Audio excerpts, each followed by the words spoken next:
Pada hari ini tema kajian kita ada 4 kunci hidup bahagia dan berkah. Ibu-ibu ingin bahagia? Doa kita tadi kan? Wa qul rabbana atina fid dunya hasanah wa fil akhirati hasanah wa qina adzabannar. Itu doa diambilkan dari Al-Quran, surat Al-Baqarah ayat 201. Dan doa ini tidak ada kita yang tidak hafal. Doa permohonan kepada Allah agar kita bahagia di dunia, bahagia pula di akhirat.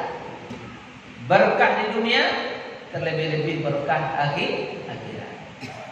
Jadi hari ini ada 4 kunci hidup bahagia dan berkah. Menurut seorang ulama, nama beliau Imam Al-Qurtubi. Beliau penyusun dan pengarang kitab tafsir Al-Qurtubi. Kata Imam Al-Qurtubi yang pertama, syarat agar atau kunci agar hidup kita bahagia dan berkah itu ialah halalun fir rizq. Halal fir rizki, artinya apa? Memiliki atau mendapatkan rezeki yang halal. Jadi mudah-mudahan kalau kita berusaha berupaya di dunia ini mendapatkan rezeki yang halal, mendapatkan hasil yang halal, maka insya Allah hidup kita dijamin bahagia dunia dan akhirat. Berkah fit dunia wal akhirat. Yang pertama ini rezeki yang halal. Mari kita berusaha. Kita ini beda dengan makhluk selain manusia. Kalau kita ini mencari rezeki, mencari nafkah yang halal, yang jelas kehalalannya. Kenapa? Karena semuanya nanti akan berpengaruh pada diri kita. Makanya kata Nabi dalam hadis, sesuap makanan yang masuk ke dalam rongga perut kita dari sesuatu yang tidak halal, maka api neraka yang pantas menjadi santapannya. Jadi artinya apa?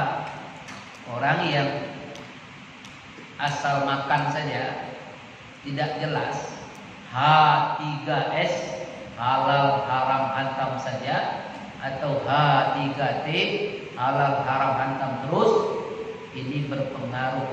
Akhirnya apa? Makanan yang masuk ke dalam perutnya dimakan, kemudian diolah, kemudian nanti jadi darah. Darah itu mengalir ke seluruh tubuhnya, sampai ke hatinya, sampai ke jantungnya, sampai ke otaknya, maka akan berpengaruh kepada kehidupannya. Dia akan cenderung pula kepada yang tidak baik. Kenapa? Karena sudah ada pengaruh dari yang awal. Makanya makanan itu perlu kita saring. Satu kali Abu Bakar As-Siddiq mendapat kiriman makanan dari sahabatnya.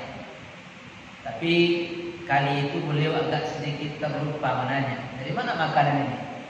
Rupanya setelah ditanya, makanan itu asal usulnya tidak jelas. Dikorek itu mulut sampai mutah.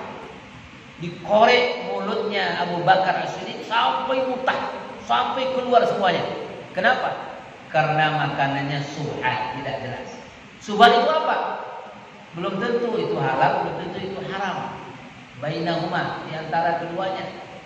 Ya.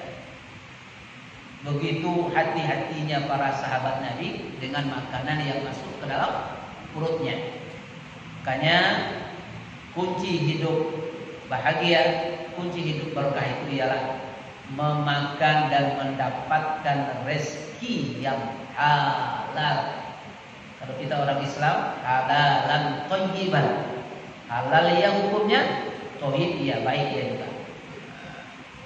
Jangan semua dimakan. Kayak orang Palembang kan semua dimakan. Kapal selam pun dimakan. Ya, kapal selam maksudnya pempek kapal selam. Ya, baik. Yang pertama ya Bu. Yang pertama. Yang kedua, al-qanaah fil hayah. Qanaah dalam hidup. Maksudnya apa qanaah ini Ustaz? Ini kunci bahagia. Merasa cukup dengan rezeki dan pemberian Allah. Itu namanya qanaah. Merasa cukup. Jadi tidak punya angan-angan dia besar. Dia selalu merasa cukup dengan pemberian Allah. Sedikit cukup, banyak habis, kan begitu? Banyak habis juga kan? Sedikit cukup. Makanya itu namanya sifat qanaah. Orang yang qanaah ini hidupnya akan bahagia, hidupnya akan berkah, hatinya akan tenang. Sehingga dalam sepotong hadis riwayat Imam Muslim, apa kata Nabi SAW? Ketika engkau memaknai hidup di dunia ini, melihatlah kepada orang yang ada di bawahmu. Tentang kehidupan dunia, Bu, lihatlah orang yang ada di bawah kita. Masih banyak orang yang kekurangan. Masih banyak orang yang hidupnya susah. Betul? Tapi untuk kehidupan akhirat, kehidupan agama, melihatlah kepada orang yang di atas engkau ibadahnya, di atas engkau pemahaman akhiratnya, di atas engkau pemahaman agamanya. Kenapa orang bisa datang ke majelis taklim? Kenapa saya tidak?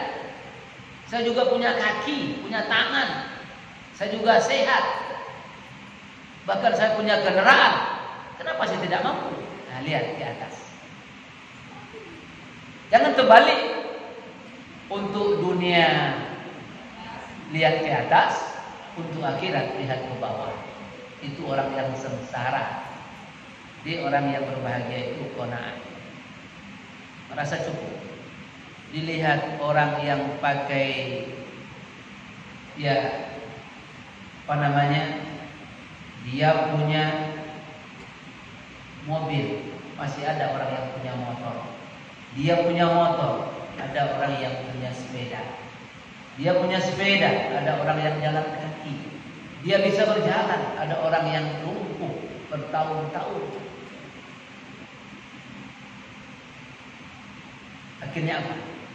Timbul rasa qanaah, timbul rasa syukur dalam hati kita. Kalau itu sudah ada, maka hidup kita akan bahagia dan berkah. Yang ketiga, tafaqqahu lit-tha'ah. Ya, taufiquhu lit-tha'ah. Dia mendapat pertolongan dan kemudahan dari Allah untuk melaksanakan taat kepadanya. Jadi kalau kita ini sudah dimudahkan oleh Allah untuk taat, dimudahkan oleh Allah Subhanahu wa taala untuk melakukan mengamalkan agama dengan baik, maka ketika itu sebenarnya kita sudah memiliki kunci bahagia hidup di dunia dan di akhirat, atau hidup kita berkah di dunia ini. Contoh, alhamdulillah kita dimudahkan Allah sholat tepat waktu berjamaah. Sholat 5 waktu kita tepat waktu berjamaah, bahkan di masjid. Nah, ini kan dimudahkan Allah. Alhamdulillah, saya sibuk dengan kehidupan yang macam-macam, tapi saya sempatkan 3 jam waktu saya hadir di majelis zikir ini. Ini kan dimudahkan Allah ini namanya. Kalau itu sudah kita dapatkan, berarti kita sudah memiliki kunci kebahagiaan dan keberkahan. Rasa-rasanya kita ini terlalu sulit atau terlalu mudah? Alhamdulillah sudah mudah. Tak ada lagi yang sulit. Betul? Betul Bu?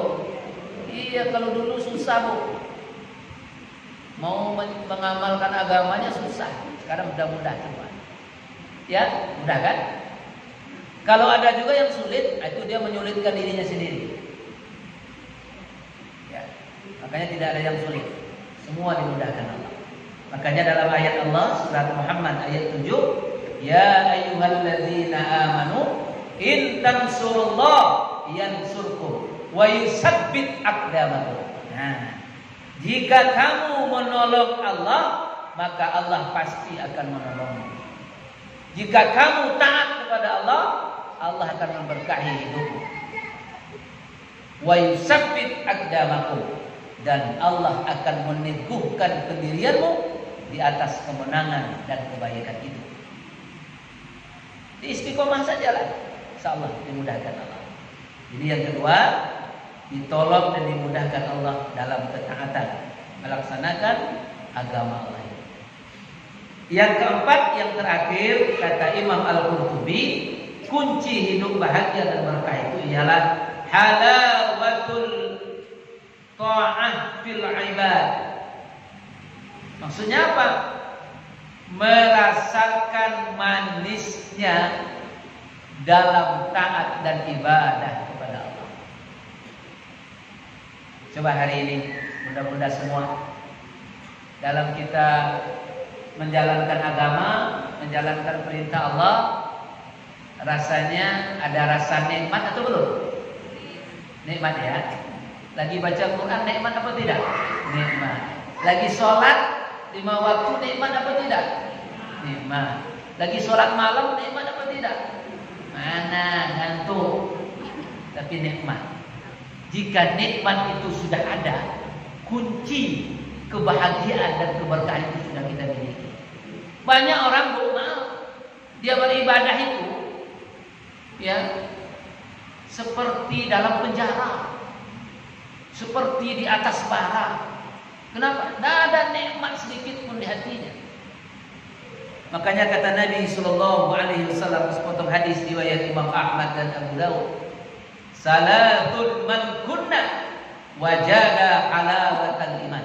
Ada 3 hal, kalau 3 hal itu diberikan Allah kepada kita, merasakanlah kita dalam diri kita halawatal iman, manisnya iman, nikmatnya beragama, nikmatnya beribadah, lezatnya taat kepada Allah.